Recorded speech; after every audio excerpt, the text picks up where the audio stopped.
I promised my partners in development that I would say a few words about the Meridians Endowment Campaign, because they are as excited as we are that this is our 25th anniversary, that we have achieved this milestone, a quarter of a century. And we are also celebrating the endowment campaign. When Smith decided to make Meridians a fundraising priority, it was making a powerful statement about its values and priorities by creating and funding a space where the voices and intellect of women, and particularly women of color scholars and artists, could have a space and a voice of their own. As President Simmons' quote that we use in all of our promotional materials, you'll see it everywhere this weekend, so wonderfully affirmed for us. We are inspired and motivated by the enthusiasm of the Smith community who are learning about our work and becoming a part of the Meridians community. We strive to make our Meridians philanthropy as joyful, inclusive, and as democratic as possible, which reflects the Meridians ethos. I am delighted to share that because of that generosity, we have succeeded in raising more than half of our $2.5 million goal. As of today, we're at almost $1.5 million.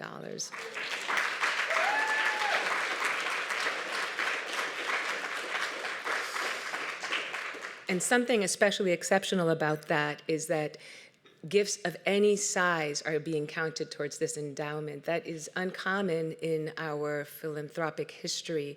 That literally means a $5 gift, a $25 gift, a $100 gift. Does as much, honestly, because so often it means so much more to the person giving it, right, to donate that. And I have been especially pleased to receive emails and letters from development telling me that a former student of mine gave what she could to contribute to that endowment. It really is, it moves me almost to tears, but I'll spare you my llorona's, face. Let's see, is joy to share? Okay, please join me. Okay. Right, okay. It is a joy to share the Meridians mission and to experience the pride alums feel in learning about this journal, to feel the validation of our mission, and to know that our global feminist community is growing, and for Meridians to now be a permanent part of Smith's institutional infrastructure. That is what the endowment has allowed, by the way, is that we are now, for the first time in the journal's history, part of the college's operating budget. We are no longer subject to discretionary funding. And I am going to take a minute also to thank Denise McCann, who is the current Associate Provost and who really played an important behind-the-scenes role in making that happen. So can we all please give Denise? It's why I sat you there, Denise, so I could point at you. You all are, most of you are affiliated with academic institutions. You know how hard this is to do, right? And so when you have people pulling for what you're doing on the inside and who can see the vision and are doing what they can to make it happen, you really have to take a minute and give them their credit. So please join us in celebrating Meridian's next chapter, our next quarter of a century. Help us spread the word and advance our ambitious $2.5 million goal. Imagine how you can support Meridians. Sign up for our newsletter. That's an easy one, right? You'll get monthly blasts from us, sometimes mid-month, thanks to Alex, who's really got this down to a beautiful design science. And we'll be telling you what we're doing with that money that we're raising and the support we're getting from Smith College. This is the one time I'm going to tell you to pull out your phones. Follow us on social media. Our student intern team is really active promoting us on Media Monday, Poetry Tuesday, Women of Color Wednesday. Don't you want a Women of Color Wednesday? I know you do, right? Throwback Thursday and Feminism Fridays. It's what we need in these times. And everything you see posted will be a reflection of our student intern team's work. And we'll be showcasing and highlighting what we've been doing in Meridians and what we have coming ahead. Okay, so sign up. Twitter, no, not Twitter, we got rid of them. Blue Sky, Instagram, LinkedIn, Facebook. We're on all those. So, it's your daily dose of feminist women of color joy. You can have it in your inbox, okay? Follow us, come visit us when you're on campus, 22 Green Street. We have, again, as a product of this work, this fundraising was actually the very first manifestation of what that lead gift gave to us, which was this beautiful new space at 22 Green Street. And spread the word about Meridians to your local Smith Club. And if you teach, Go look at our catalog. We have 25 years of brilliance in one place. You can read the catalog on our website. Use it in your classes, cite it in your work, right? Cite Black women, cite women of color, cite African women whose work we are publishing. That's how we grow this project. That's how we do our little bit to fight the power. I'm a no public enemy, girls, okay? All right, so all of this to say is that I hope you'll not only continue to be a part of the Meridians community and help us keep protecting and uplifting this Smith jewel, but that you will become an ambassador and spread the word. All right, thank you.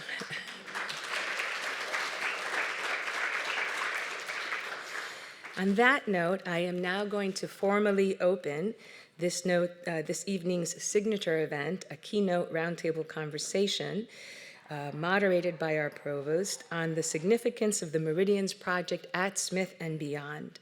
So I'll be introducing our speakers tonight one by one. And let me make sure I have my marching orders here. Okay. So it is my pleasure to introduce first our moderator, Provost and Professor of Africana Studies, Daphne Lamothe.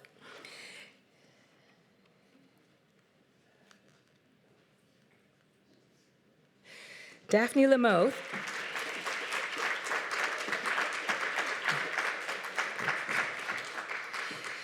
Lamothe is Smith's Chief Academic Officer, responsible for curriculum and for faculty teaching and research support.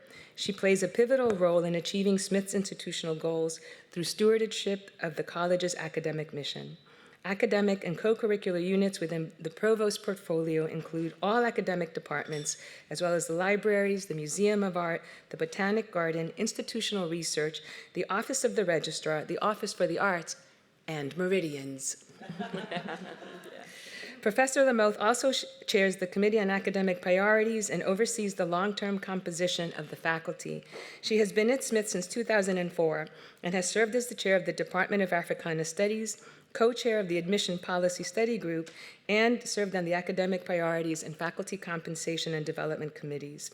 In 2023, she received the Honored Professor Award for her achievements in teaching and scholarship and her contributions to the academic community.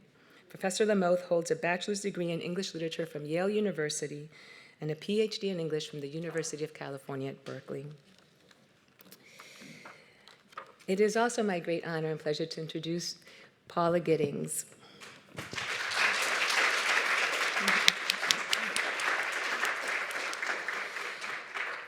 Paula Giddings is Elizabeth A. Woodson 1922 Professor Emerita of Africana Studies. She is the author of 3 books.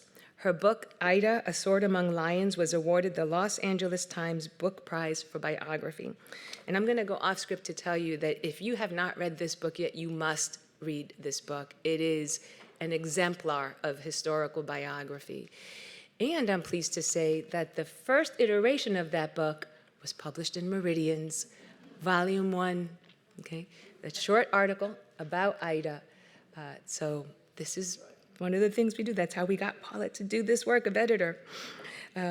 Giddings was also the editor of Burning All Illusions, an anthology of articles on race published by The Nation magazine from 1867 to 2000. She joined the Smith College faculty as Professor of Africana Studies in 2001 and served as the editor of Meridians from 2005 to 2017. It's truly my pleasure to welcome her.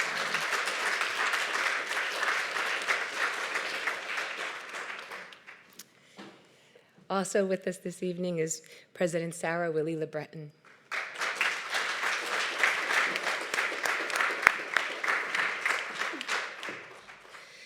Dr. Sarah Willie-LeBreton is the 12th president of Smith College. She earned a Bachelor of Arts degree from Haverford College in 1986 and a master's in 1988, PhD in 1995 from Northwestern University, all in sociology. That's right, sociology. After having taught at Colby College and Bard College in tenure-track appointments, she was tenured at Swarthmore, where she served as coordinator of the Black Studies program and chair of the Department of Sociology and Anthropology for a total of 17 years. She was appointed as Provost and Dean of the Faculty at Swarthmore in 2018 and served in that role until 2023 when we stole her away. She currently serves on the boards of the Grand Canyon Conservancy, the Association of Independent Colleges and Universities in Massachusetts, and the Consortium on Financing Higher Education. Thank you for joining us, Erin.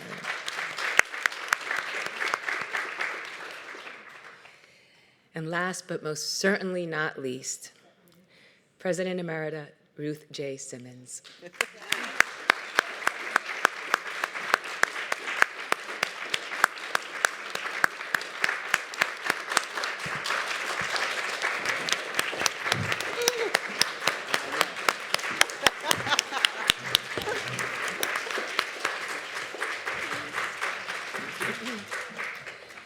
Dr. Simmons served in various faculty and administrative roles, has served in various faculty and administrative roles at the University of Southern California, Princeton University, and Spelman College before becoming the president of Smith College, the largest women's college in the United States from 1995 to 2001.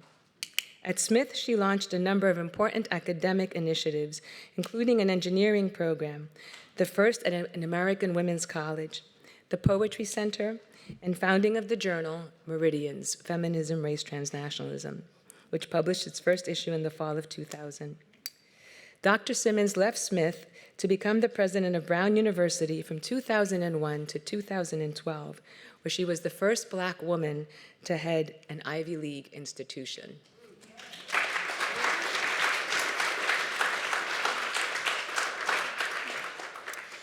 And finally, because of a last-minute cancellation by our other highly esteemed editor emerita, Kumkum Bhavnani, who was not able to join us, unfortunately, I will be stepping into the fifth chair there to join the conversation moderated by former Editorial Advisory Board and Creative Writing Advisory Board member, Professor Lamothe.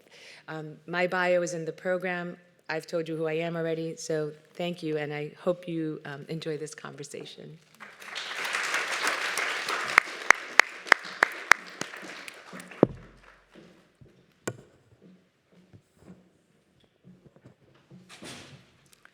Thank you so much, Ginetta. And first, I want to say that I am so honored to be in the company of these amazing, brilliant women.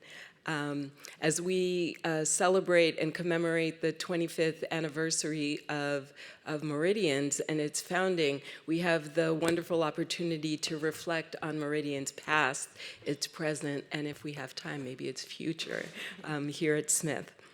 So as Ginetta just shared with everyone here, and you've all heard, Meridians was conceptualized during, and some might say it was even inspired by President Simmons' tenure. With her enthusiastic support, the journal was formally inaugurated with the publication of its first volume in the fall of 2000. Now, this was a significant occurrence because at the time, most, if not all, scholarly journals were based at R1s, research-focused universities, and so the very idea of establishing, housing, and operating a scholarly journal at a small liberal arts women's college was anomalous, to say the least. I would say that's an understatement. In addition, Meridian's explicit focus on feminism, race, transnationalism, and its centering of women of color, feminist knowledge production, and producers was not only innovative, it directly challenged the status quo, even within women's studies.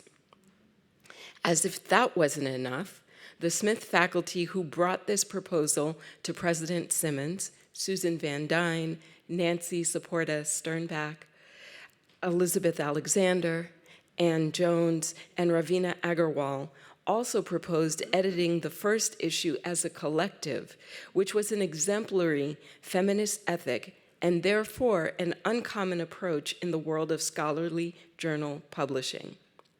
So my first question is for President Simmons, and what I want to ask you is, what inspired you to say yes to this proposal?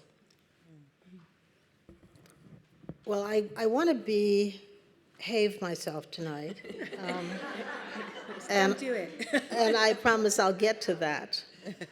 But I do want to start by saying how really extraordinarily euphoric I am to be in this room. To know that the work done by so many brilliant, devoted scholars committed to this ideal made all the difference in the world, because a quarter century later, it's still here, doing brave, beautiful work. And so I am heartened by that, and I want to thank everyone who participated in that. I want to thank you. I still think of you as a student, because you were in those days, for managing so brilliantly. And it takes me back to see you so poised today. Middle age will do that to Yes, you. I think it's been a while. Yeah, and I also want to say that in the course of time, identifying editors for this project was extremely important. And Kumkum, who I am so sorry is not here, was an extraordinary person to participate in this enterprise early on because of her background. And it was very important for this to be transnational.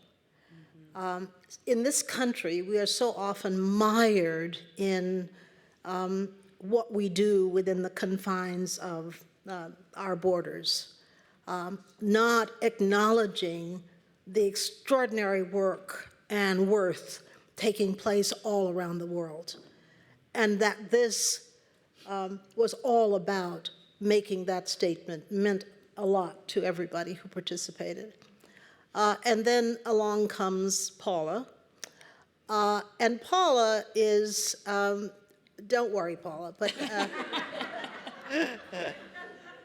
when I came to Smith, I thought about, as I always did wherever I went, I always wanted, with faculty appointments, to make a point. And after my experience at Princeton, when I brought Toni Morrison to Princeton, that was enlightening to me, because everything about that appointment said she should not be there. She should not be there because she didn't have a PhD. She should not be there because her work was, I don't know, did it measure up to Princeton? She should not be there for a host of reasons, okay? And from the time I entered the academy, that's always irked me about the academy. The failure to recognize the validity and the brilliance of so many people, where it seemed perfectly obvious to me that it should be recognized.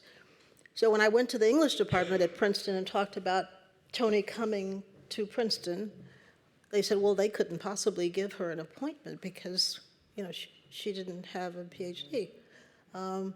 And yes, it's true, they held seminars on her work. I know.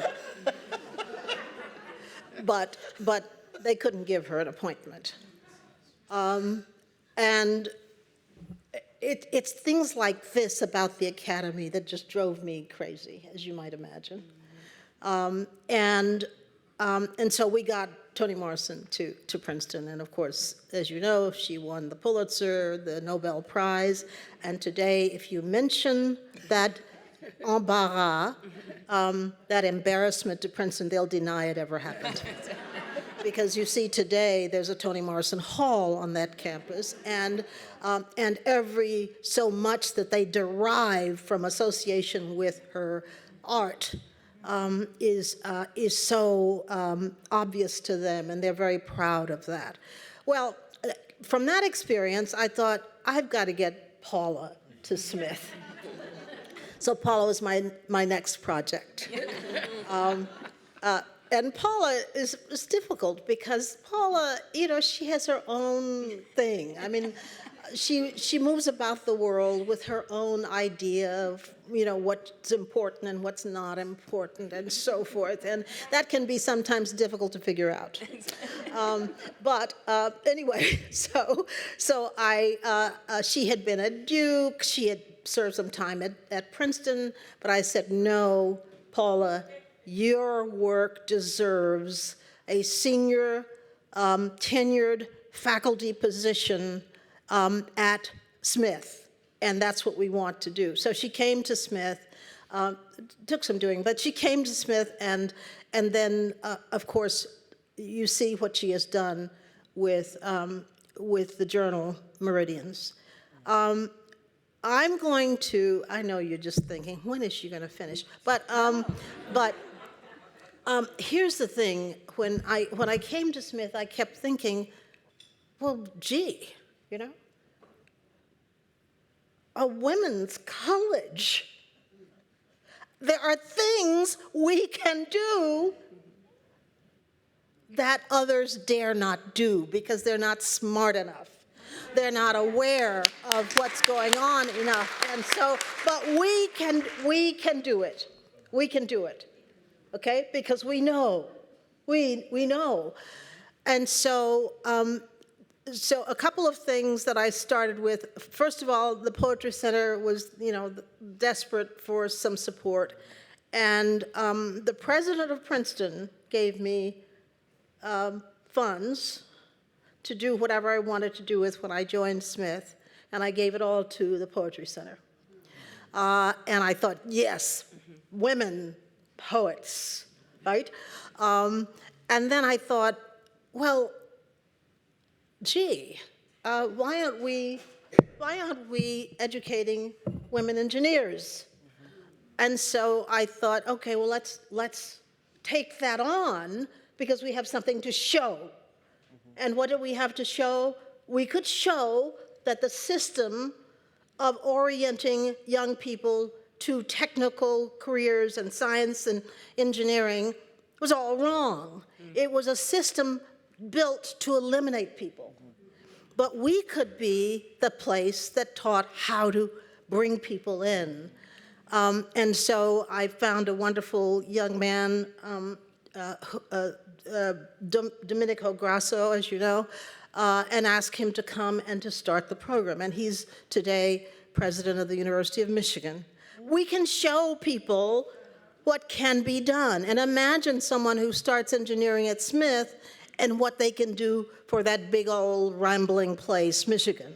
Imagine that, having somebody who gets it at the helm. So Meridians was easy for me, to get back to your question, because where else? Where else could it be done? Where else could it be protected from the kind of nonsense that prevailed in the academy?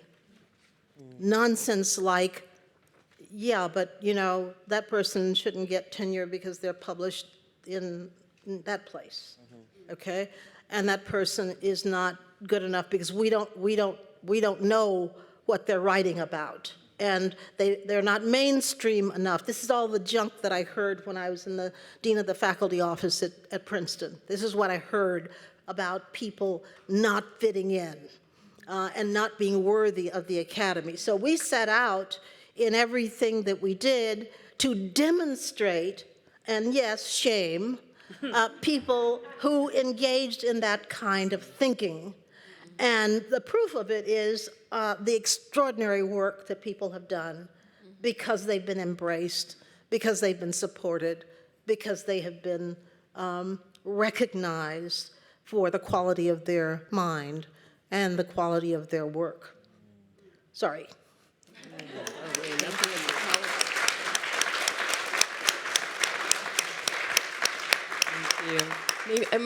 I wonder if I could ask one quick follow-up, which is that as you look back now, 25 years later, does Meridian, its impact, what it shows and demonstrates to the world, does it match what you had hoped for when you originally greenlit the idea? Well, just one problem. You said quick follow-up. I don't do quick follow-up. It is more exponentially than I could have hoped for. Because in those days, everything was in its infancy, and one didn't know whether we were on the right track or not, because we were doing things that others were not doing. And so we did it out of a conviction that it was the right thing to do. And sometimes people believe the right thing to do is not the profitable thing to do. And so we're lucky enough to have enough people who believed in the project and who had all of the ability needed to get it underway and to make it soar. And soar it did. So it is, yes, far more than I had imagined it could be, far better than I knew that it could be, far more important than I understood that it was. And I thought it was pretty darn important when we did it. But it's proven to be so much more than that. And I celebrated my 80th birthday this year, and when I look,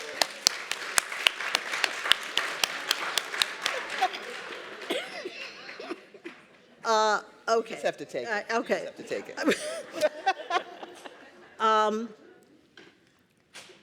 When I look back over my time in the Academy, there are a few things that I feel deeply emotional about, that I've been privileged to participate in.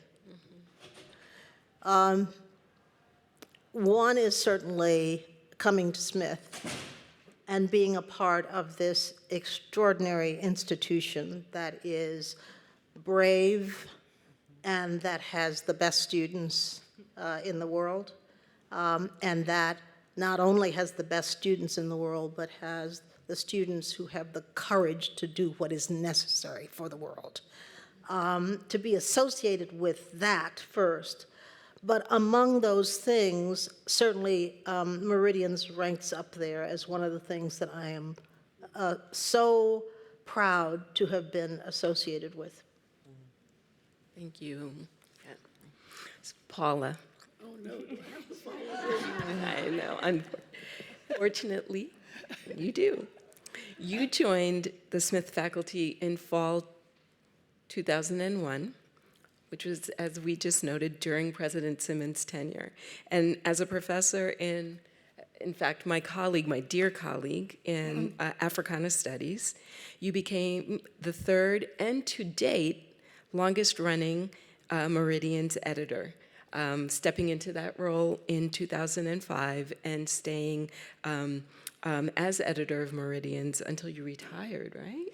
Yeah. In 2017. So it's my understanding that you had no previous experience editing a scholarly journal, much less one as unusual as Meridians. So my question for you is, what inspired you to take on that role of editor? Thank you. Let me also say how wonderful it is to be in this room and to have this feeling that is in this room, and of just such great achievement of so many people who are here, and not only achievement, but just commitment and passion. And, when you listen to Ruth speak, that vision just carried us through. That vision she has, and that sense that she has, that you just heard, just carried us through some very, very difficult times at Meridians. And a commitment of the early people, people like Nancy, who just stuck with it and who was just so, and had her own vision as well, and worked so hard through good times and bad times, right, Nancy, to make sure that Meridian lived and thrived. And I must say, you know, a lot of people say, I know so many people who have experienced being involved with something like a big project, an important project like Meridians, and then their successor just sort of lets it go or just lets it fly. But I'm telling you, Ginetta Candelario has just made this journal just rise and thrive into new levels. And she's one reason I can sleep at night, because,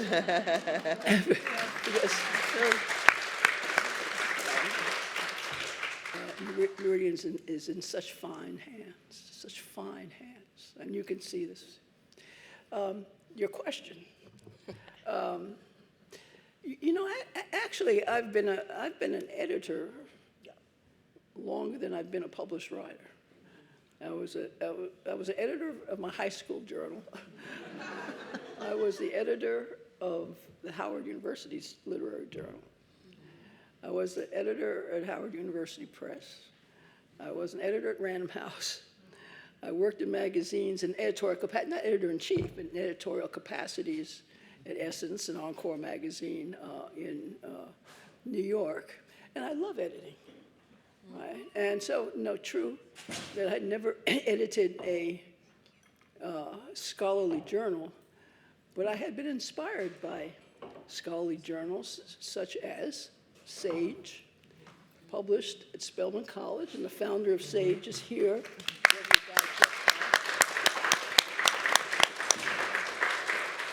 That was just so important, and again inspiring, and again creates a framework for a journal like Meridians.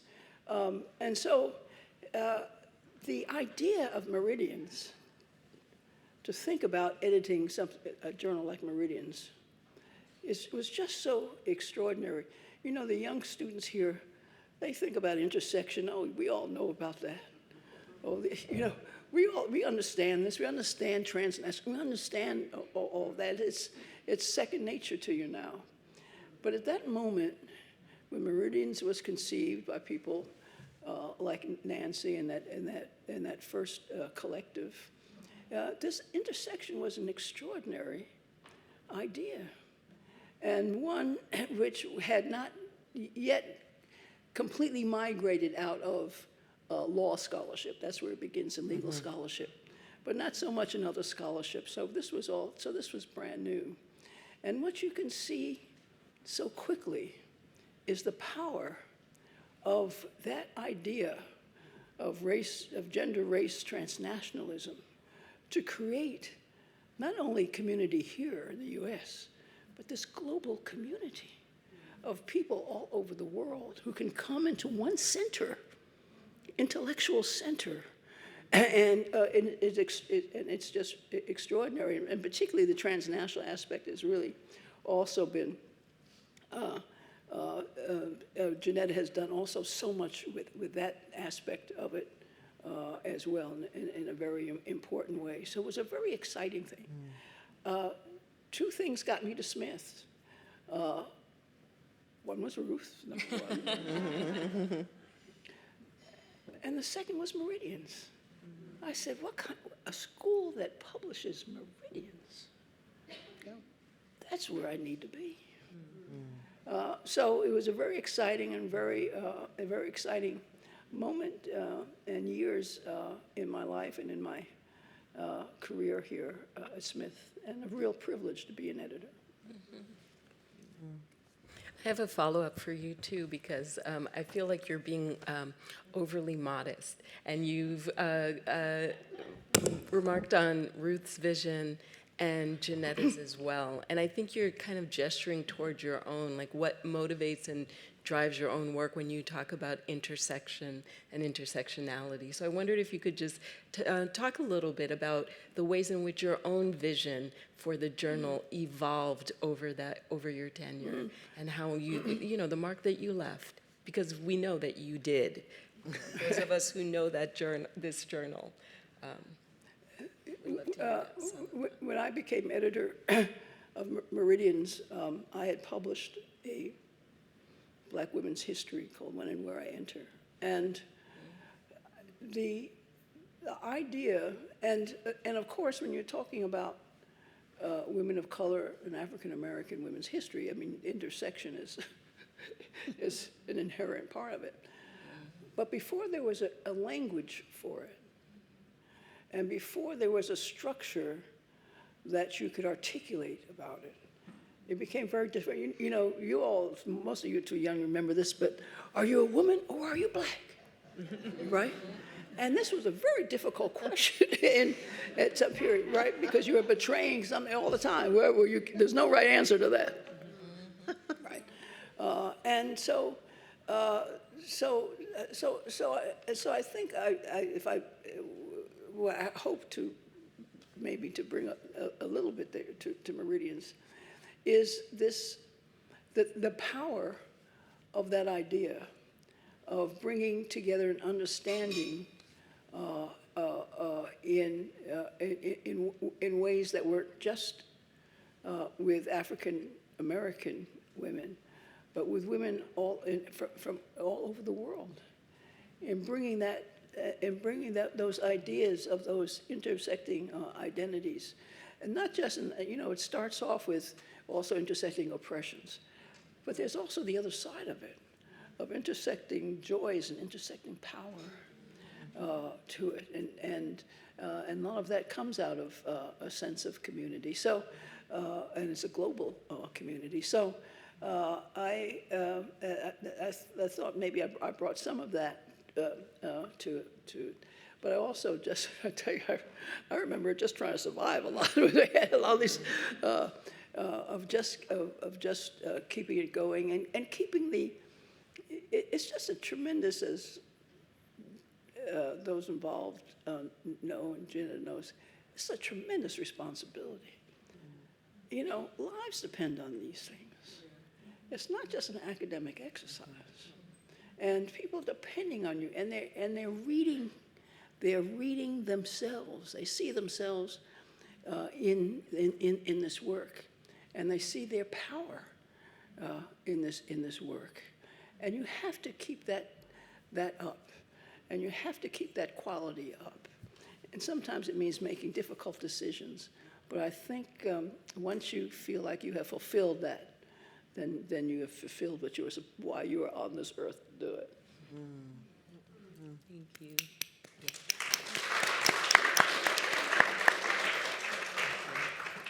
Ginetta, you're on the hot seat now. You have been involved with Meridian since its inception. You were published in Volume 1, Number 1, and subsequently accepted the invitation to join the editorial advisory board, in which capacity you participated in the search process for the first editor, Kumkumba Vani, the second editor, Miriam Chansey, and Paula Giddings. You also participated in previous Meridians conferences, undertook peer reviewing.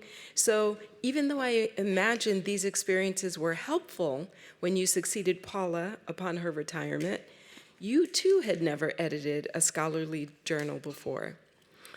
Thus, my first question for you is, what inspired you to take on the role of editor? Paula said I had to. And what Paula says, one does, right? Thank you. No, all joking aside, yes, I was completely unprepared for the ask that I step into that role, because it wasn't an aspiration that I had at all. I really had never imagined doing editorial work of any kind, much less editing a journal with this history, right, and this legacy, which I was well versed with. And it did feel like a tremendous responsibility to assume assume that role because I didn't know what I was doing, literally, right? But what I did know was that the work was valuable and important. And to something that Paula just said about, lives depend on it, it sounds like hyperbole unless you've been in a tenure track position in the United States, right? Where the guiding principle still is publish or perish. That's the lives depend on it part. And the process of journal editing and publishing journal articles is a years-long process, right? As I think most people in this room know, from not only in terms of producing the thing, writing the thing, right? That takes such a long time. And, the whole educational trajectory, the research process involved, et cetera, right? So that's already years of life force and life energy and really family and communities, right? Because none of this, even though often we find ourselves alone in a room or in front of a computer or back in the day, typewriters or whatever, we're really not alone, right? We are the manifestation of collectivities, our families, our neighborhoods, our communities, our graduate school cohorts, et cetera. So it's years, right, to just get to the point where you write the thing, finally. And then you send it out into the world, and it's more years of time, right? Because it has to be peer-reviewed. It has to go out and be read by other scholars who have the capacity to give you some feedback on this. And that will take many, many months at its best, right? Especially, if a journal is functioning really well, but when there are issues of various kinds, which is often the case, it can take even longer. And then you get the thing back, and there's inevitably I've now learned that 80 to 85% is revise and resubmit, right? Not even the most senior seasoned scholars will get an accept as is. It's like a unicorn, right? Maybe accept with revisions. It's just part of the process. But it's also what makes the process so wonderful and incredible, if you can believe that, right? And then it comes back again, you work on it some more, you send it back again, and by the time it's all said and done, if you're lucky and you get to see it in print, 2 years have passed, right? But you get 6 years on the tenure clock, right? You get hired and you have 6 years to show your institution that you are meritorious, you deserve to be admitted into the academy with tenure. And tenure is critically important and historically has been because the linchpin of tenure is academic freedom. It is what is supposed to endow us with the capacity to explore and share sometimes unpopular ideas, right? In addition to innovative research, new methodologies, et cetera.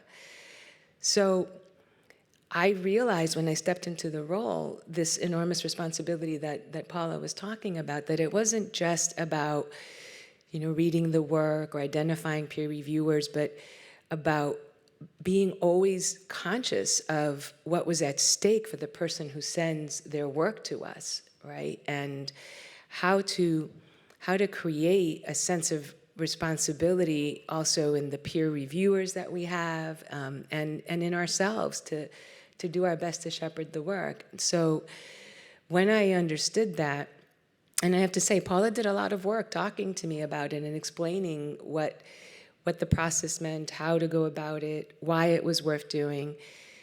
I said yes, and it's a 3-year appointment initially, and I thought, okay, I'll try it for 3 years. If I fail miserably, I'll just slink away quietly back to my office, and people will forget eventually, right?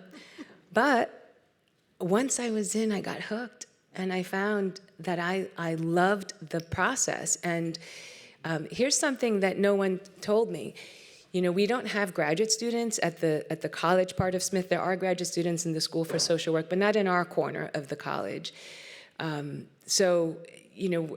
we are scholar educators. Many of us are deeply invested in our fields, but we don't get the kind of dynamism that having graduate students give you. As editor, I have gotten to read work that I would never have otherwise necessarily read. Literally from across the world, from across disciplines, from across career moments. And it has been an incredibly enriching experience for me. it actually in some ways is humbling, because it's what we all know, that the more you learn, the more you realize how little you know, right? And that experience of being humbled over and over again and being awed by the work that I get to read is really what keeps me doing this work, and just feeling a deep investment in making sure that everyone knows about this journal. Because it's not just a journal, it's a community. My colleagues from Feminist Africa use the language of collective, and they talk about that project as a feminist project that, yes, is anchored in a journal, but is so much more. And I realized that we use similar language because I call it the Meridians Project for that reason, right? Every one of these issues is lives, right? Is life force, life energy, it's someone's work. And I don't ever want that to sit dead on a shelf. I want you to go and read it and pick it up and teach it and cite it, because that is someone's work, that is a community, that is a people, that is everything, right? And what could be better than that? It really is. See, that's the thing. I know you're not asking me a question, but see, this is the thing that the young people here have to understand. Yeah. That Meridians touches people's lives in extraordinary ways and elevates them to a point where they can do so much more than they ever anticipated they might be able to do. This is person here, I don't know who she is, because she was not the same when I knew her here, okay? That's what Nancy says too, actually. Yeah, so for those who may be discouraged, particularly in the current environment, about doing work of this relevance, think of the people associated with Meridians and what they have accomplished. Kum Kum went on to be a leader in the University of California system. Paula is running the American Academy of Arts and Sciences.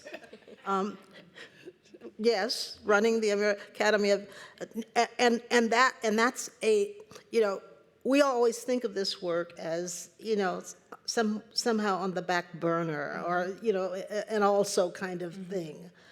But these are people who are in the dead center of what we do in the Academy.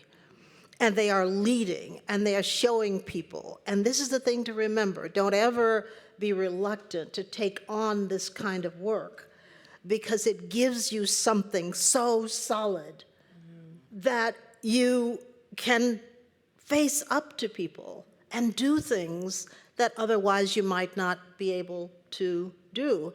And I'm so grateful to Smith, because people often say to me, "But how did you do that when you were at Brown or when you were someplace else?" And I have to remind them that I became a person imbued with the notion that I mattered enough and knew enough to tell other people what they should do.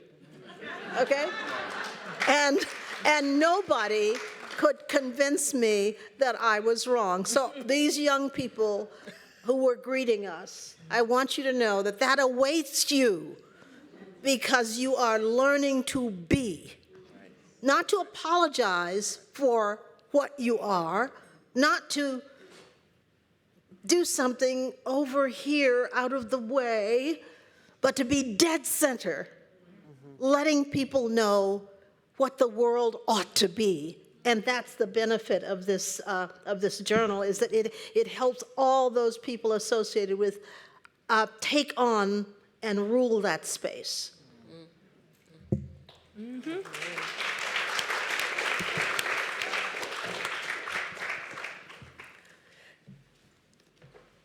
So, President Sarah, as you know, before becoming provost, I was a member of both the Meridians Editorial Advisory Board and its Creative Writing Advisory Board. And so I was there when Ginetta reported that on her first interaction with you in the summer of 2023, following the announcement of your appointment as Smith College's 12th president, she met you and told you about Meridians. And this is how she tells the story. She attended a reception on Chapin Lawn where she introduced herself to you as both a faculty member in your shared discipline of sociology, never loses an opportunity to cheer on the sociologists.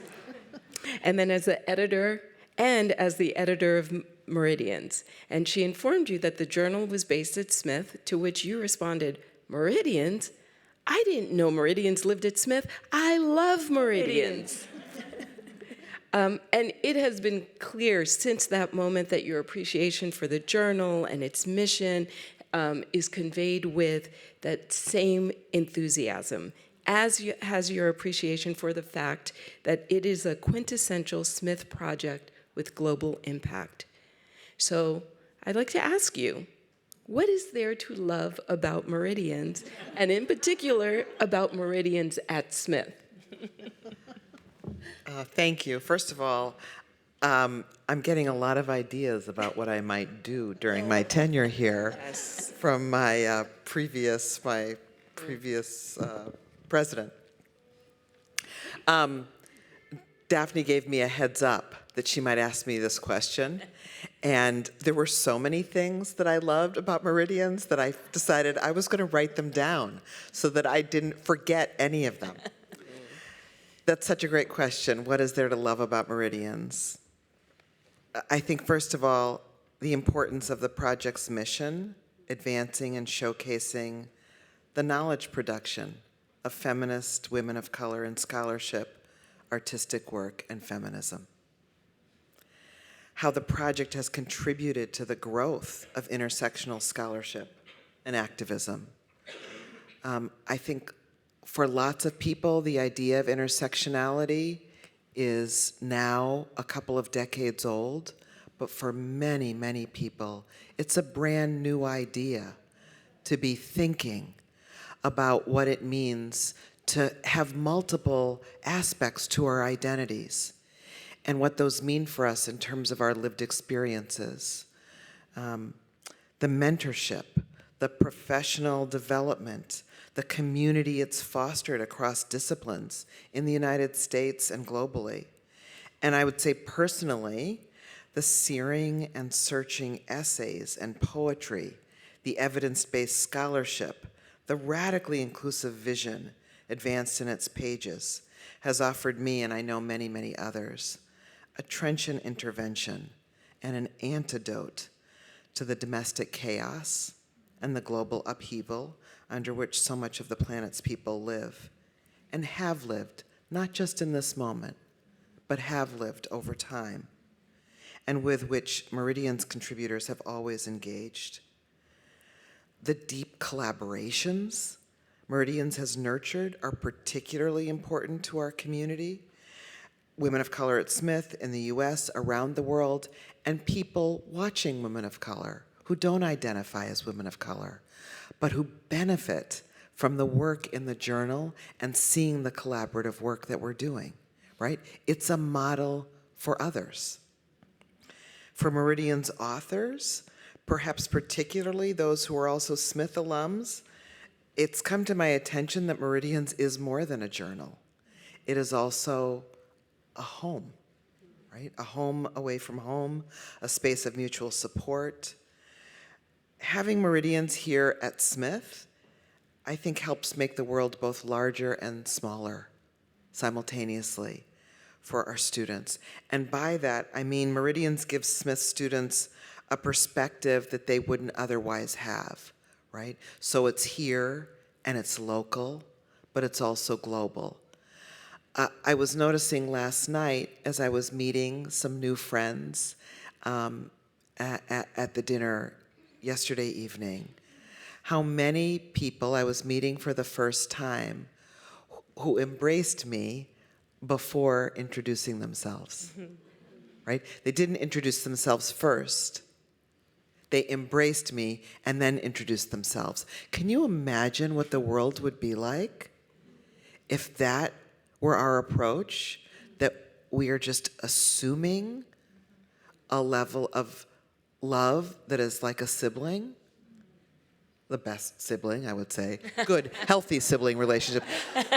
But I mean, a familial level of acceptance, right?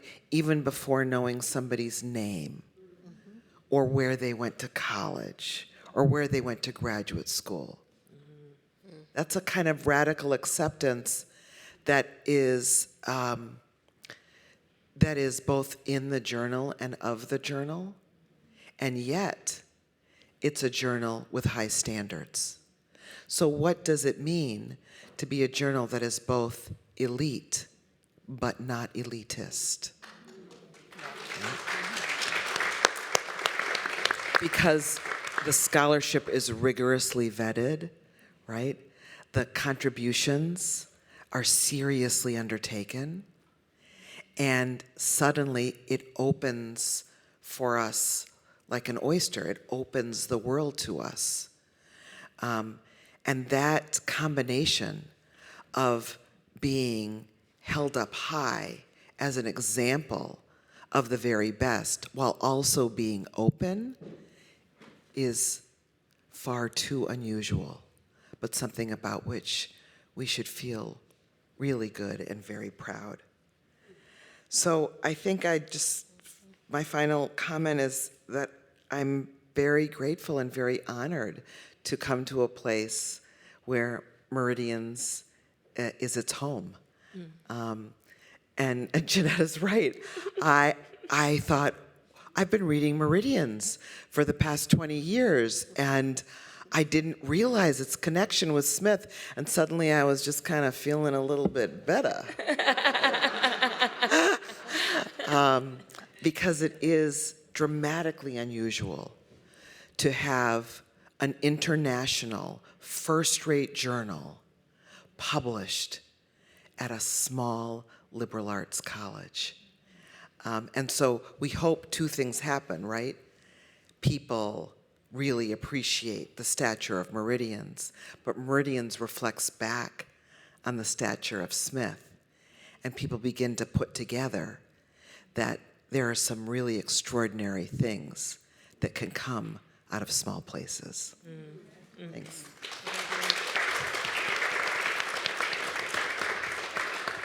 So I wonder if I might ask you a follow-up. And in that, I think about the risk that President Simmons took on doing something innovative in taking up that call, that proposal to support the founding of Meridians. And so as we look, where we are today and what we can be in the future, if you have some thoughts about your own vision for how Meridians can continue to be distinctive or even pioneering in today's scholarly landscape, publishing landscape. Well, I'm not going to give advice to Meridians, to its editor or its editorial board. I would say to keep following the path. There were some really interesting work, particularly in Black women's scholarship, that really emerged out of the late 1960s and into the 70s and into the 80s. And that whole area grew over time. And many different women of color began having spaces for their scholarship. And I think lots of groups of color did. And there was gender studies, and class analysis became part of that, right? With each few years, there was more inclusion. And that wasn't about including people to make folks feel good. It was about including people in order to accurately represent the world that we live in. Because the previous scholarship that had been so dramatically exclusive was also not good scholarship, right? Scholarship cannot be good if it is not actually representing the world that we live in. And I think as Meridians continues to think about what does it mean to be transglobal, we might find that we have first contact with people from outer space, and then Meridians is going to have to think about what it means not just to be transglobal, but what it means to be interplanetary. On it. I think we're going to have to already, right? understanding and idea of what it means to be a woman has become more capacious. And for most of us, that is not threatening. Right?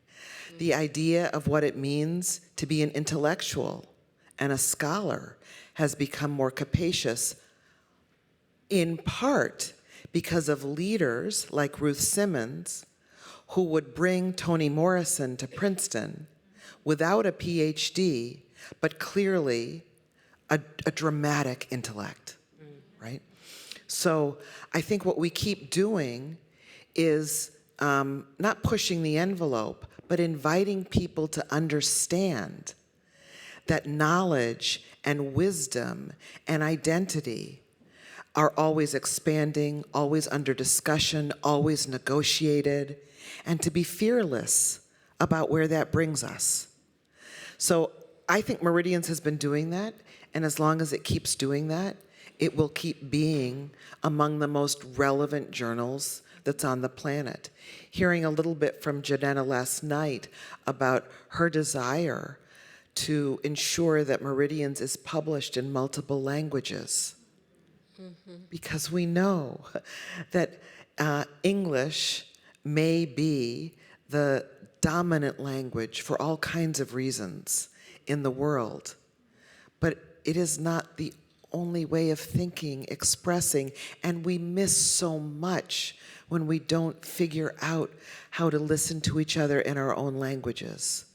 Some of the most important work that we do as humans is translating ourselves to each other and translating others to others.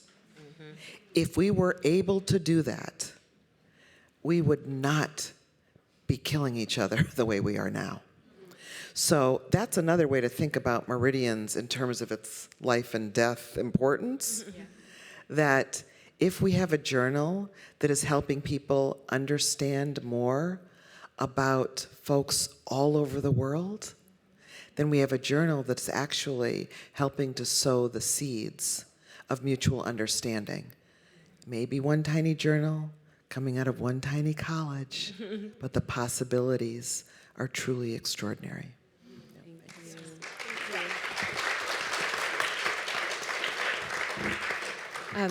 Daphne, I'm going to go off script and jump in if I may. I want to thank President Sarah for that.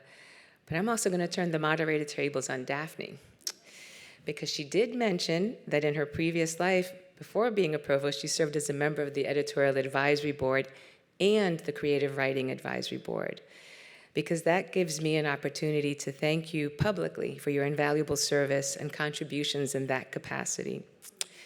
And as I said, to turn the tables and ask you a question.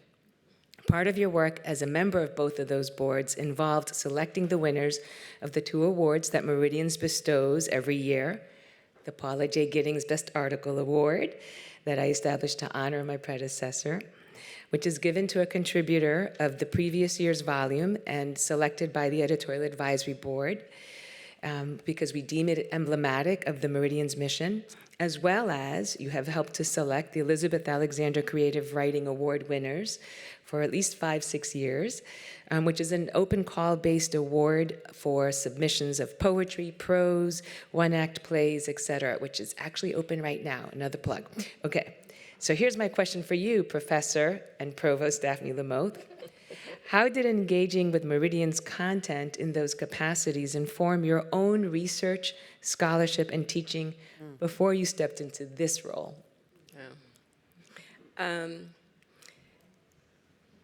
I said I was going to put you on the hot seat, and you decided you'd return the favor. So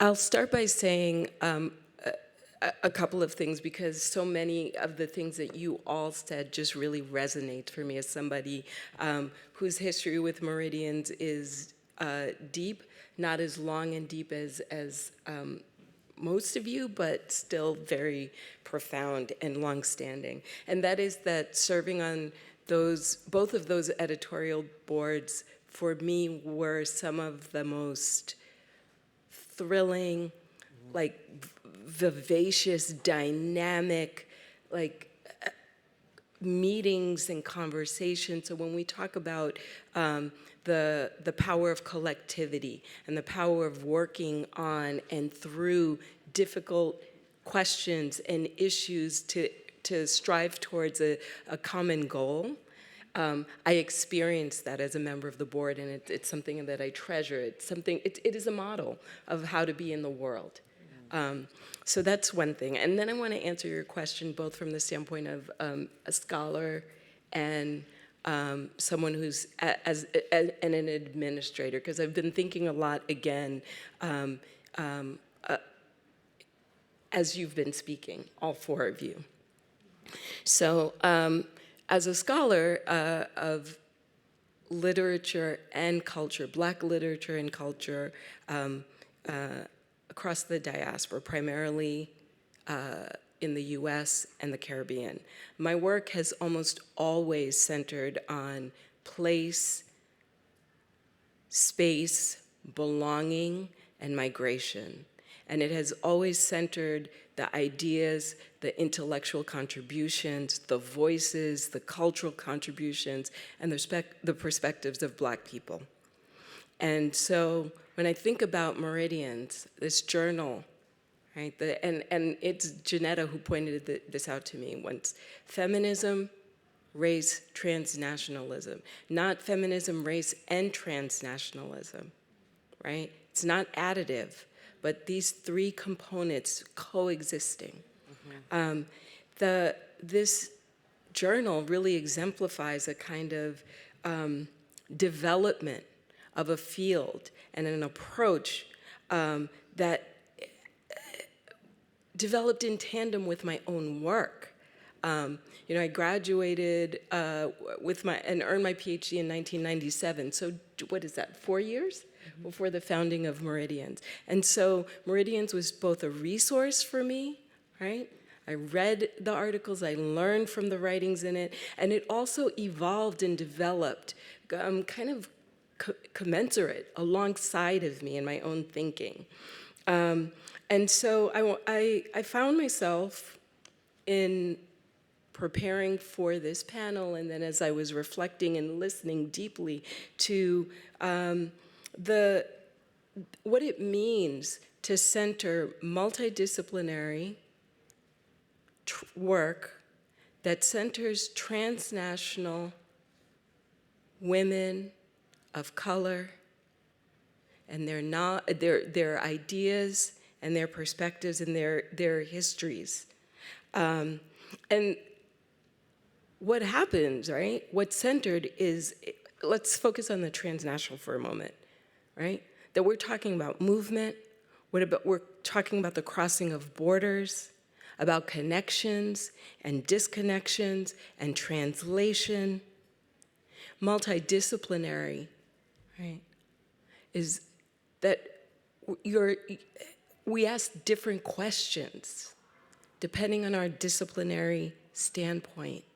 And we find our way to different answers or solutions based on those different disciplines. So we're always shifting perspectives and understanding, not assuming that what you know or what you've experienced is the thing or the way to be, not taking that for granted and having to be open, right, to different ways of asking questions, of working through issues, all in the service of this shared kind of, the thing that undergirds all of this, which is to build a better future, to imagine better worlds.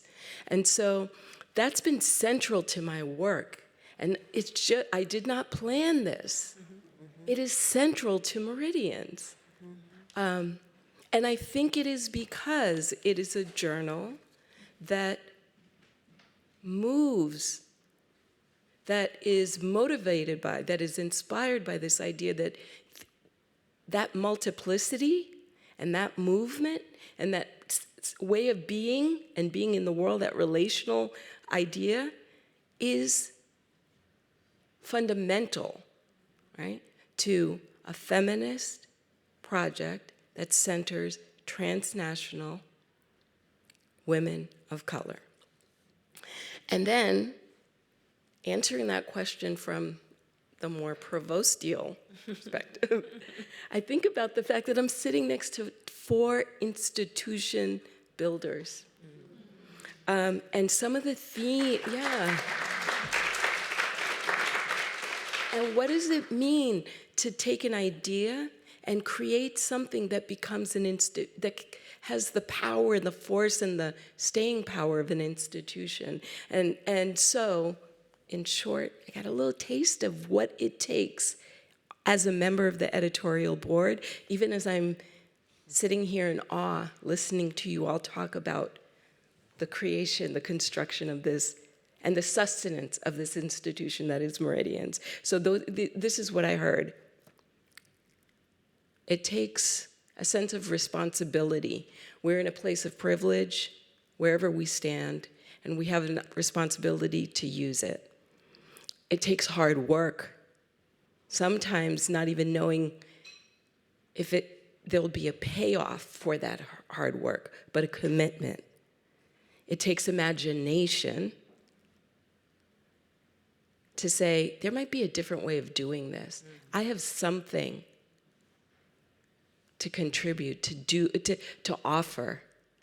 So that's the other part. It takes a willingness to take risks, the risk to put yourself out there. And then the last piece that I heard, the theme was that it can be full of joy, even when it is hard to do that work. And so I want to thank all of you for it was the refrain that I heard in almost every one of your remarks. And it reflected back to me what I've experienced in different ways and in smaller ways, but in equally profound ways.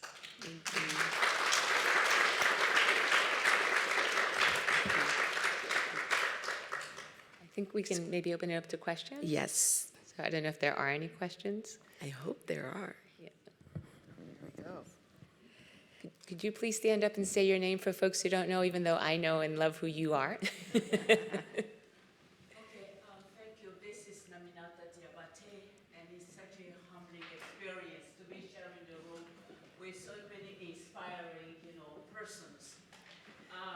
You are trailblazers, and you, made the path for some of us to be here. So I have a comment and a question.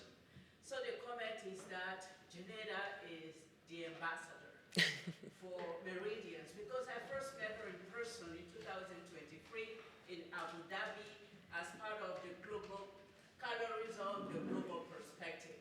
And then when we met during lunch, and then we introduced, she said, "Oh, you're Lamothe. We have your interview, and it's going to come out. Don't worry."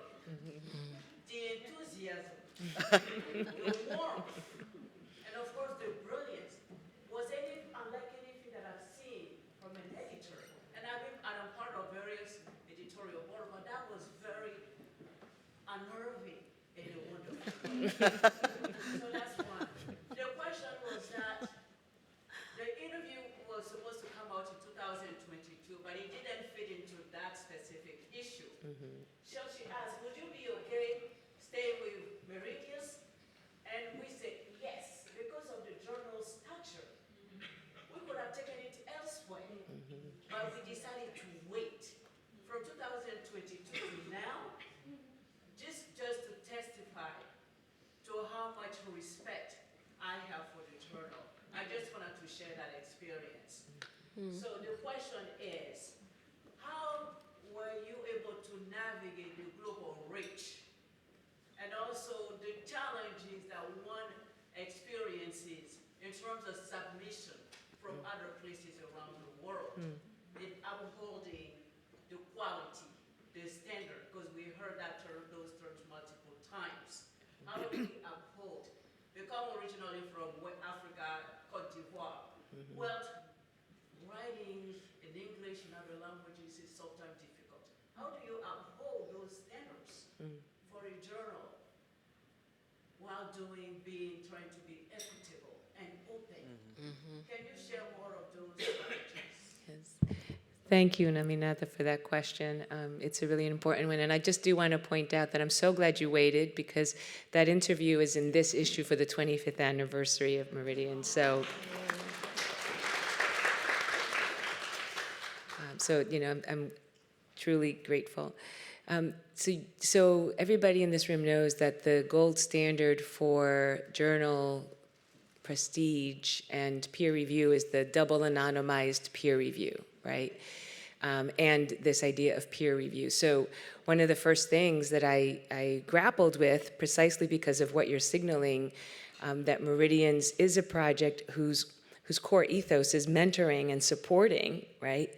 But also the reality of the publish or perish fact, and the fact that most of higher education is historically white supremacist, masculinist, conservative, traditionalist, et cetera, and not inclined, as President Simmons pointed out, to value, right, the kind of work that we value. So how to do both, and do both the gold standard peer review so that it would be unimpeachable, even in those institutions, right, as our authors went up for tenure and promotion and so forth, but still did what we need and want to do.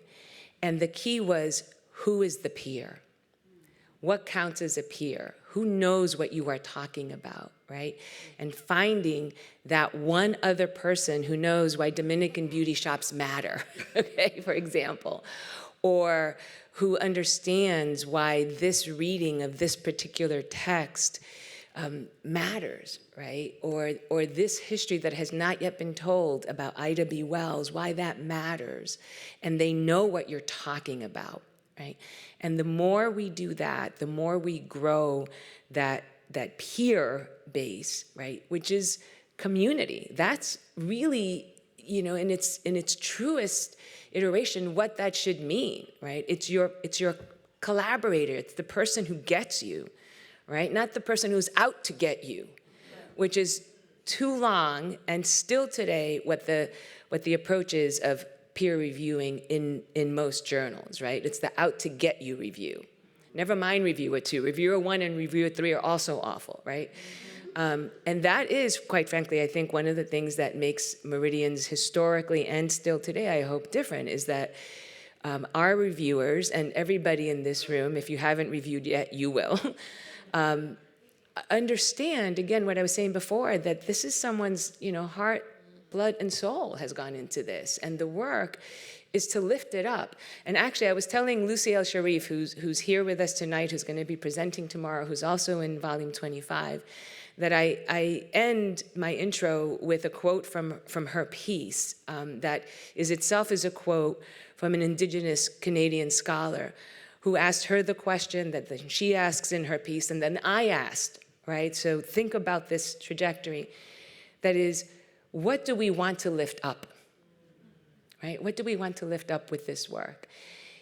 That is what peer review is supposed to do, right? Is to help us lift each other up, to give each other good, serious, meaningful, rigorous feedback, because we serve no one by saying, oh yes, that's great, when it's not, right? It actually takes real commitment to lovingly read something and lovingly give back the hard feedback that is gonna make it better, right?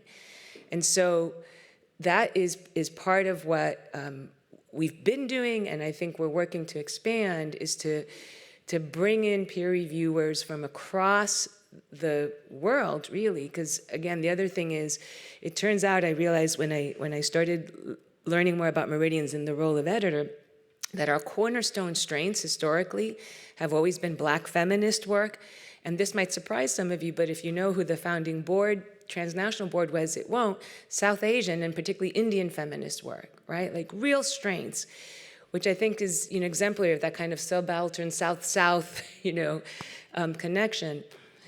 But I also wanted to make sure that when we are publishing work, say, by and about Indian feminists here in the United States, or by and about Latin America, the Caribbean, Singapore, Korea, Lebanon, Syria, et cetera, that intellectual feminist knowledge producers, often scholars, but not exclusively, right, are reading that work for us because we're talking about them over here, right? And they don't know that we're talking about them, but they should. And they have something to say that our authors need to hear so that the work can stand in that context too, right? And then by extension, Meridians becomes familiar, right? And then they send us their work also. And that is really what we want, to create this transnational global community of feminist knowledge producers, sharers, circulators, et cetera, and to inform one another's thinking, to grow one another's thinking, because we have nothing to lose and everything to gain from that, right? So that's why. And Lamothe, I hugged you because I'm a hugger, and Sarah knows that too, and all of these people know because I hug everybody. If I haven't hugged you yet, line up later. I'm happy to give you one. Thank you for the question.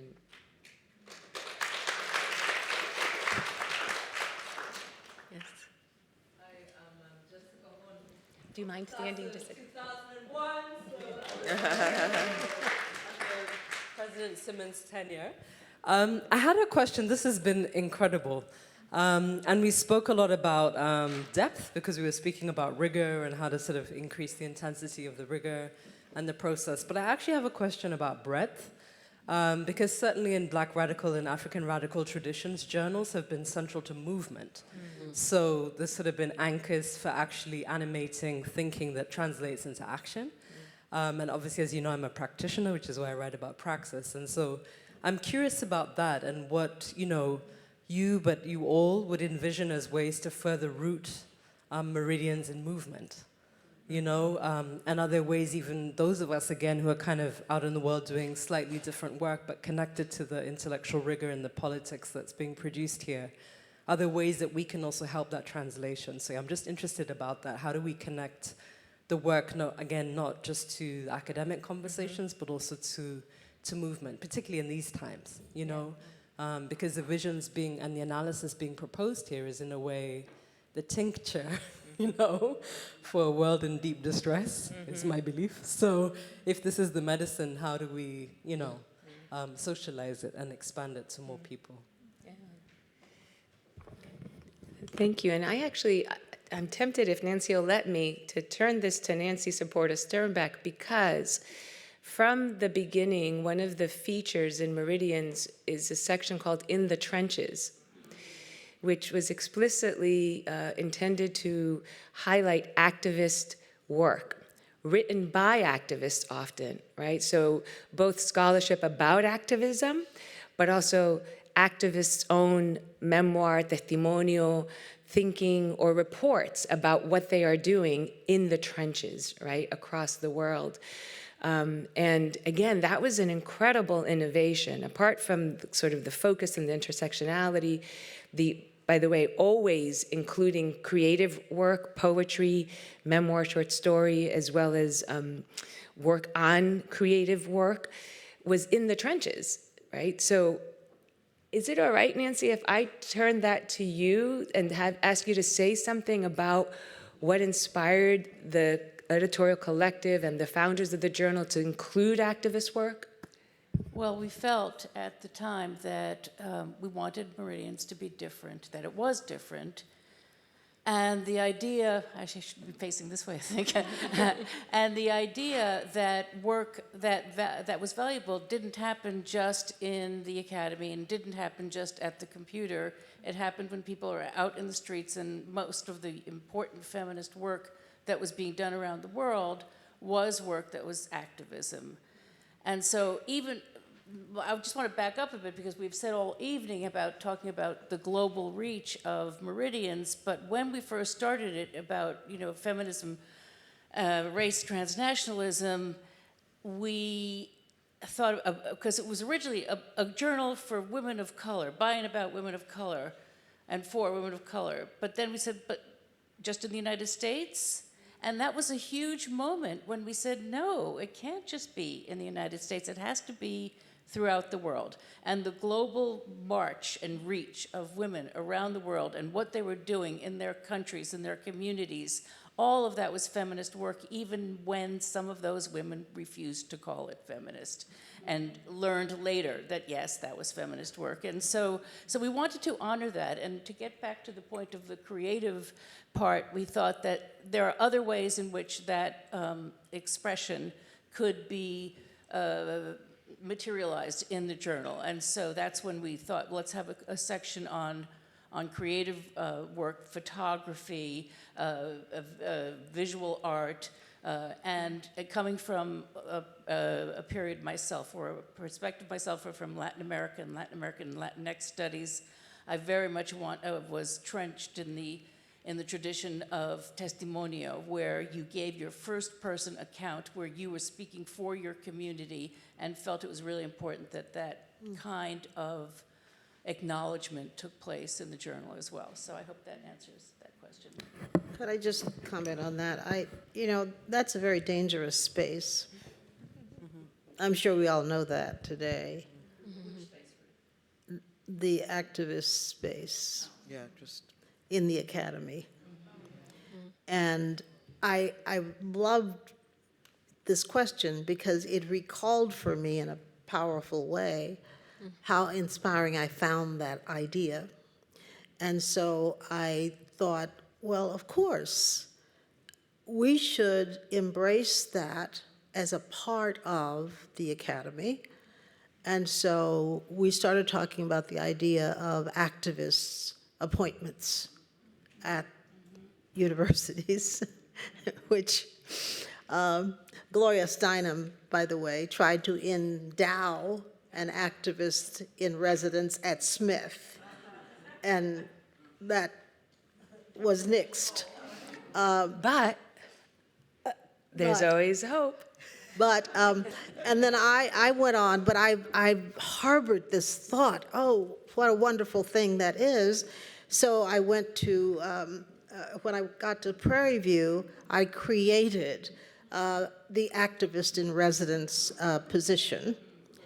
And of course, would not have any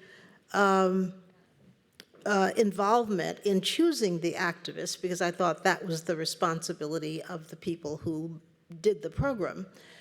And doggone it, the first person they had come was a woman who was a co-founder of Black Lives Matter.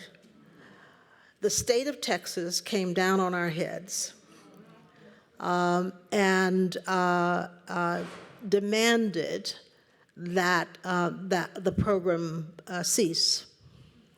So if you wanted to hang out a sign and say to authoritarian figures, corrupt figures, here's a way to come at us, you would do it that way. You would do it that way. And so I now think that there's one impeachable space here for us, unimpeachable space, absolutely unimpeachable space, and that is we study things. So it has to be done in the context of our bedrock work and not be seen to advance a particular project, because that's when those authoritarian figures come down on you. What we've started to do now is reach out to communities and to give them advice and support to the extent possible to help them mobilize in the context of their work, but not to try to do it from the academy. And so that's, yeah. Yeah, I'd like to follow on this because I think it's a very important point. So in this moment, we should not be pretending that lives are at stake. And here, I don't mean tenure. I mean actually people being beaten up or deported or killed, okay? When you have an authoritarian regime, that is what they travel in. So I don't think we should pretend at all. how serious this moment is. We also need to know that in social movements, we need activists and we need academics, right? We need people who are social workers to help us repair ourselves, and we need people who are social strategists. And we also need not to be turning on each other because we may be playing those individual roles. I should not be beating up on you because you're an activist and I'm an academic, and you should not be beating up on me because I am holding to this academic line where study is going to be the way that I do this work, right? And we get in a lot of trouble when we start turning on each other, but a social movement needs everybody. It needs people in government and policy, in the streets, doing the studies. It needs people helping people repair themselves. It needs people who do a variety of things. But we should also know that the potential costs and the risks are very high. But there are a lot of things we can do. I'm thinking about the numbers of people who are in this room who do not identify as women, who do not identify as people of color, but who also have been supporting Meridians. And I'm very grateful to you. And your allyship is absolutely crucial to us. So we need everybody, particularly in a moment when we are pushing back against authoritarianism and we are pushing for democracy. And it is tough and difficult work, and the stakes are high. But there are so many things you can do. And activism doesn't have to look like what we traditionally think of as activism. It can look like going to,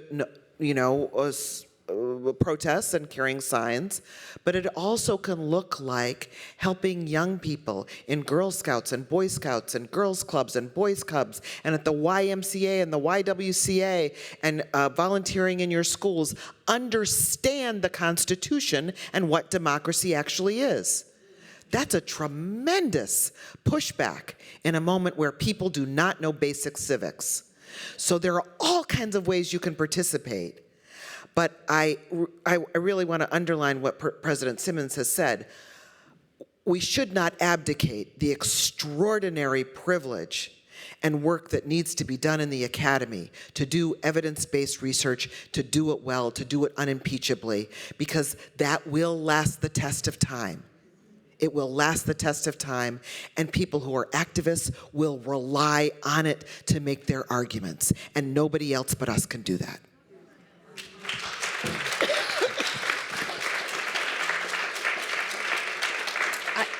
I'm going to echo that. 4 years ago, I guess it was supposed to be the 20th anniversary, but we did it in 2021 because of the pandemic, and we did it online virtually.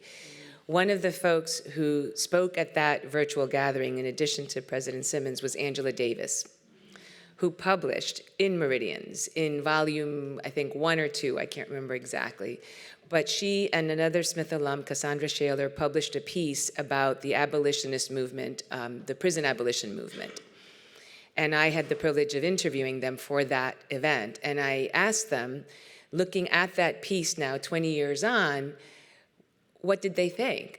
And Angela Davis, and you can go watch this, by the way, it's on our YouTube channel, our website, et cetera. Angela Davis said that having that archive of the piece that they published there, going back to read it was so useful to her as an activist as well as a scholar, because she and Cassandra both could track what in fact had changed since the moment when they produced that research and wrote that article and published it, that there had been outcomes to their efforts as both activists in the prison abolition movement, but also as scholars whose work it was to research, document, and disseminate that information, right? So it was that both and it was, for me, it was incredibly moving and inspirational that it can have that just effect, right? Archive, activist, academic, all at the same time, right? It reminds me of, correct me if I'm wrong, Ginetta, it was Eastern European scholar, piece of Eastern European scholar. The first one who won. From Bulgarian, I think. who tells the story in Meridians of Angela Davis coming to Eastern Europe and started a movement there.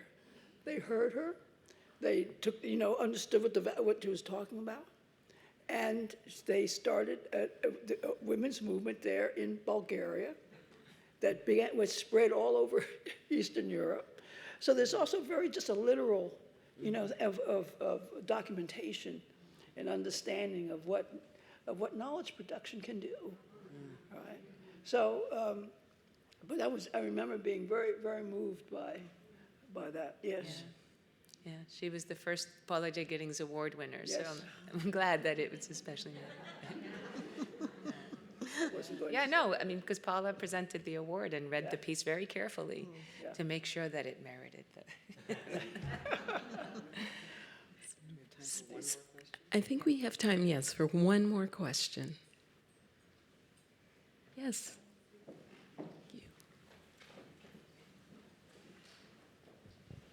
Thank you so much. It's an honor to be in your presence.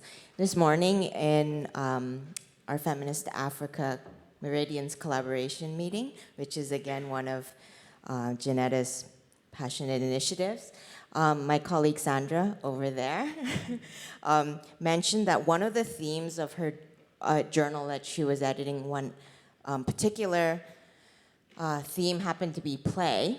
And there was another colleague on Zoom, Dr. Perea, who had mentioned one of the themes had been violence.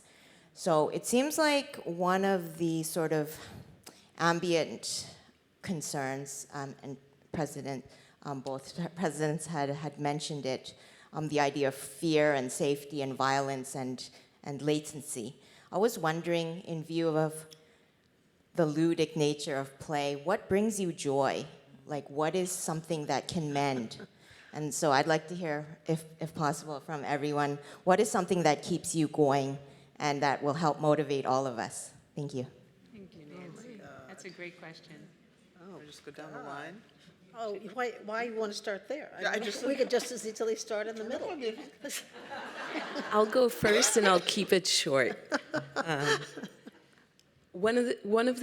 So I published a book a couple of years ago on the Black aesthetic in the 21st century, and what became really clear to me, even the aesthetic, what brings me joy is Black art, culture, music, imagination in all the forms that it takes, and just entering the worlds, like real and imagined, of Black women, Black people, period. It just does. And so when I'm seeking repair, restoration, life, I look to art. And it feels collective, like I could be alone and I feel like I'm in community. And if I'm at a concert with a group of people, then I really feel the power of the collective. So.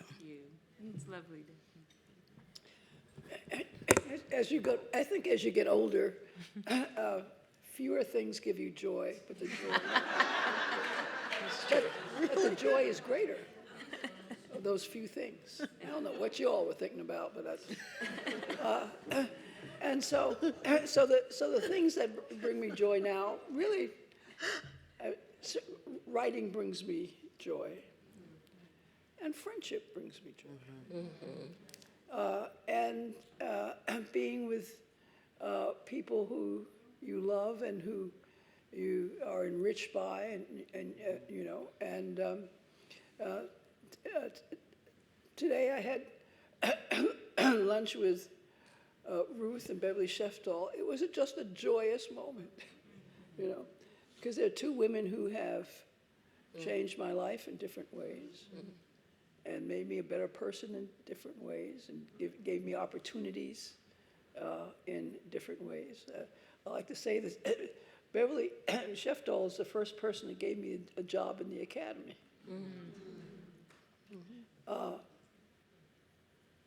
Ruth Simmons, my gosh, Ruth Simmons put me on a path, really both at Princeton for that 1 year, but particularly at Smith, that's just transformed my life and given me the space and the resources to live a good life in these years, you know, and just the confidence, right, in someone. You know, she talked about Toni Morrison. I have a bachelor's degree from Howard University, and that did not stop Ruth from inviting me to Smith, and you know, the people who have confidence in you, those are the important people to you. The heck with everybody else, right? And so she has just shaped my life in particular ways, and so those two things I think give me joy. Go ahead. There's so many things that give me joy. I really hardly know where to start. But I was quite blessed as a child to grow up in poverty, and where my parents were sharecroppers in East Texas. And somehow that experience teaches you so much about life and the world and what is valuable. And I find joy in the fact that I never became a person who thought much of recognition, who thought much of wealth and other superfluous things. I grew up being a person, thanks to my parents and my mother in particular, just valuing human beings for who they are. And I decided when I was quite young, I think probably I was maybe in college at the time, that I would never live a life where I could say that all of my friends and acquaintances and all of my time was spent with people of a certain importance or a certain stratum. And I can say that my life today goes all the way from the poorest neighborhoods in Houston to the wealthiest neighborhoods in Houston. And so, you know, I went to a grand black tie ball at the Museum of Fine Arts in Houston, where I'm a trustee. And when I go to something like that, people at my table have to be from every community, and never people who are, the muckety mucks. yeah. So my joy comes from pushing myself, testing myself constantly to see if I'm remaining true to that. Okay? And that's where I derive my greatest satisfaction, when somebody says to me that that's what I am. I don't get much satisfaction when people say, oh, well, you've been this and you've been that. No. When somebody in the community where I grew up says that I have done something meaningful to them, that gives me immense, immense joy, I have to say.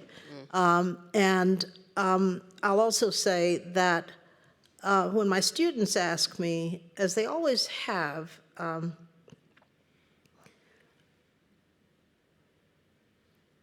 I was telling Paula and Beverly earlier today about something that happened to me recently, where the students from Prairie View gave me a gift.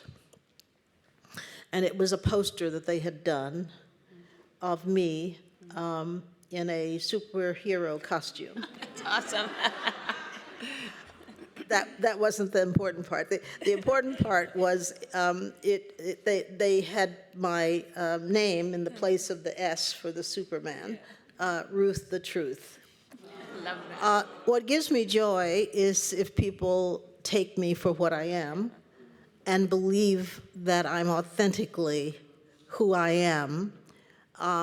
I work hard at that. And you can get joy from just doing the things that you promised when you were 5 years old or 10 years old or 15 years old that you were going to do. And the moment that I got on the Greyhound bus when I was 17 and declared that I would not be held down by the racism and the segregation of this nation, I got on a bus and decided I had to get away from it. And so I went to Mexico to live with a Mexican family for the summer. That person who did that at 17 is the person today still trying to make sure I'm reaching across every border and being a person of the world, not a person of my little community, not a person of my little profession, not a person who wears Lamothe shoes. I don't own a pair, by the way. But a person. That's the most important thing to me. And when I can tick that off, I feel immensely pleased. Thank you.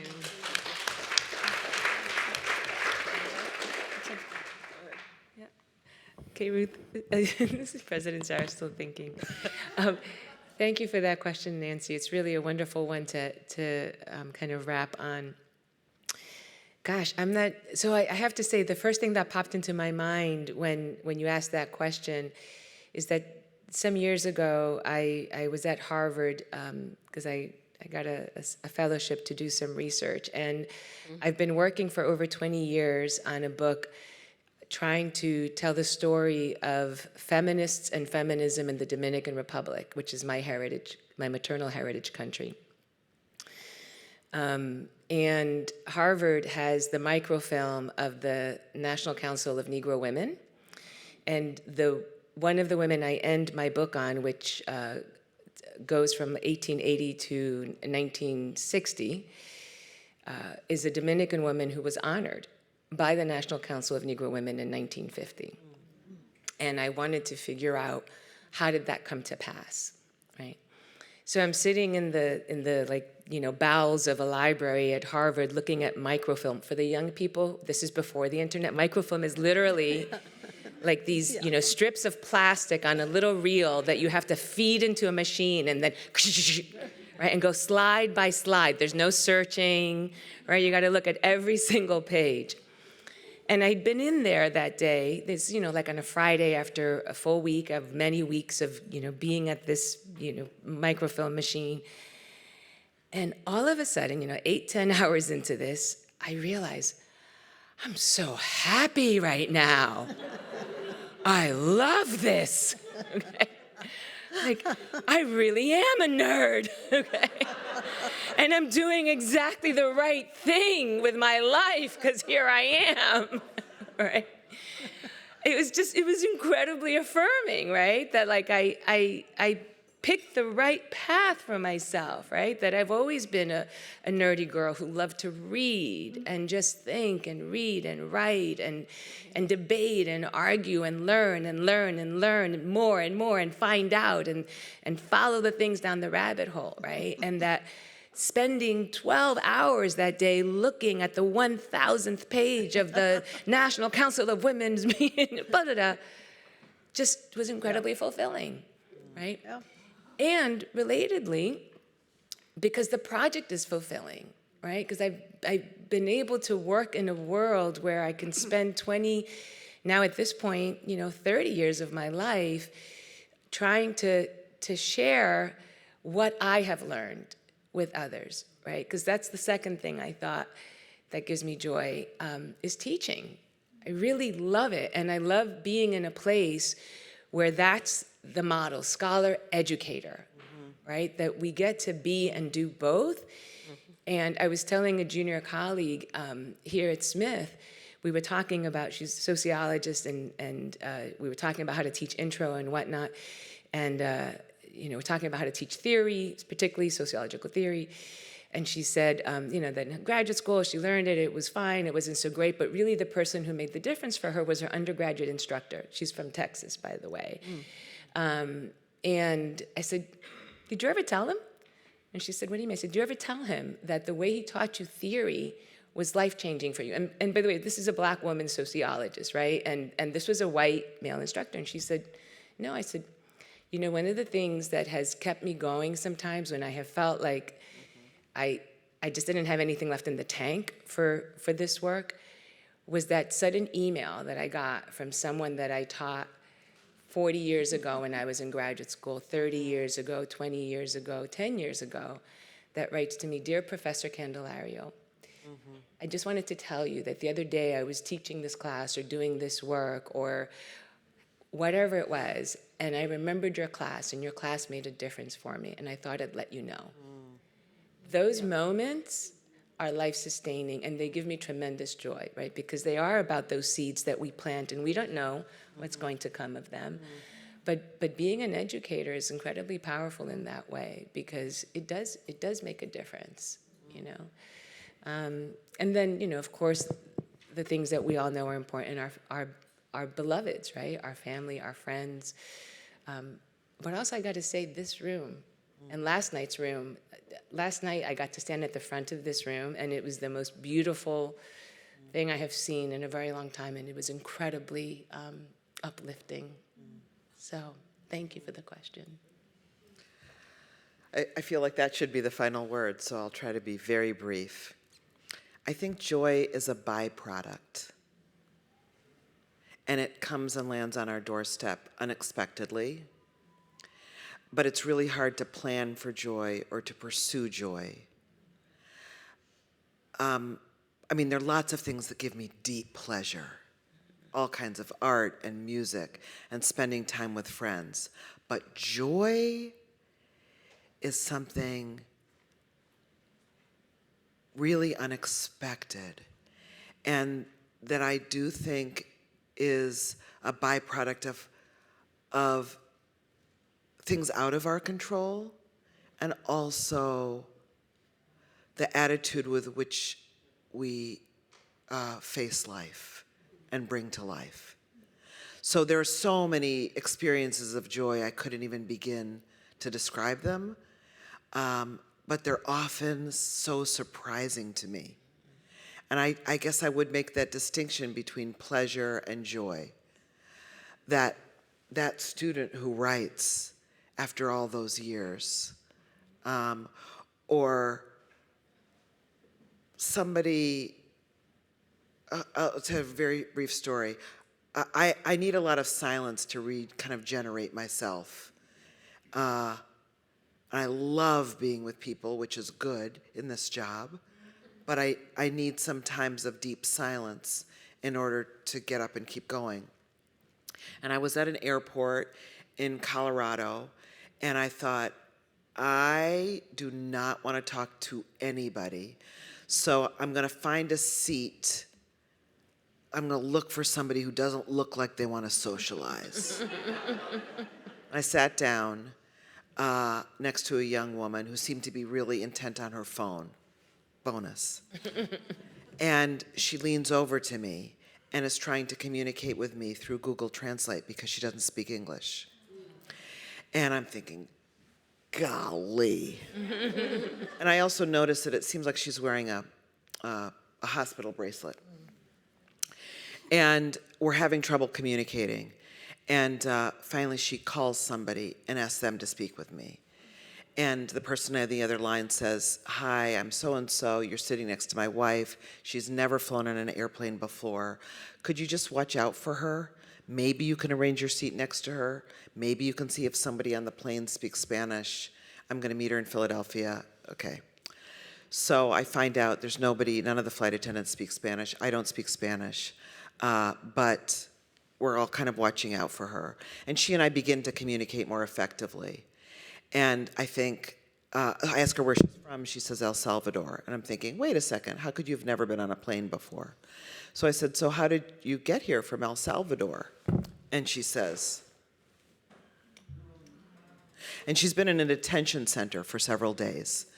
And, but her husband sent her a plane ticket. She had ID. She was able to get on the plane. And so we have enough of a conversation. But the whole time now I'm thinking, how selfish that I didn't want to talk to anybody. And I'm worried about her the whole flight. She's never been on a plane, so she didn't actually know there was a restroom on the plane. We get off the plane. I go down to baggage claim, and I see her husband, but I'm without her, so I turn around to see if I can find her. And we pass each other while she leaves the restroom, and I go back looking for her. And the next day, she finds me on Facebook, and she and her husband thank me for reuniting them. I didn't do anything. But I had a moment of joy. It was just joy. I didn't do anything, right? But I suddenly realized what privilege I live my life with. And I was so grateful that they had been reunited. And it was a byproduct of the moment. It had nothing to do with anything. But how lucky for me to be a witness to this. And I think being open to those moments, right? That's joy. And they're all around us all the time. And I would say, to Ginetta's point, yes, tonight is a moment of joy. And we can go and share those with others. And they won't be expecting it. And we'll get them anyway. Thank you. Thank you. Thanks to all of you. Could I just end with one thing? I'm very much aware of how perilous these times are and how many of us are receiving the dangers that we see. But one great advantage of having lived so long is that you know that you've seen worse. And you know that things change.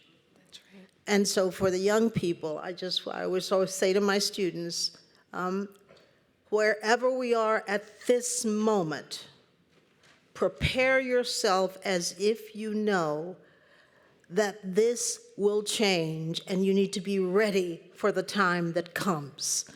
And that's the way I survived as a young person when so many people were being assassinated, when I had no right to my voice, when I had no aspirations as a woman, and so forth. At that moment, I didn't think there was a future for me because everything said there was not a future for me. But what I did was prepare myself for what I thought I should be in the event that there came a time when I could be everything that I needed to be.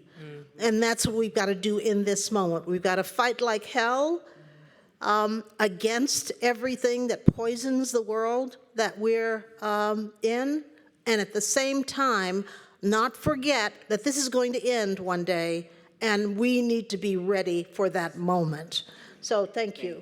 Thank you. Yes, thank you.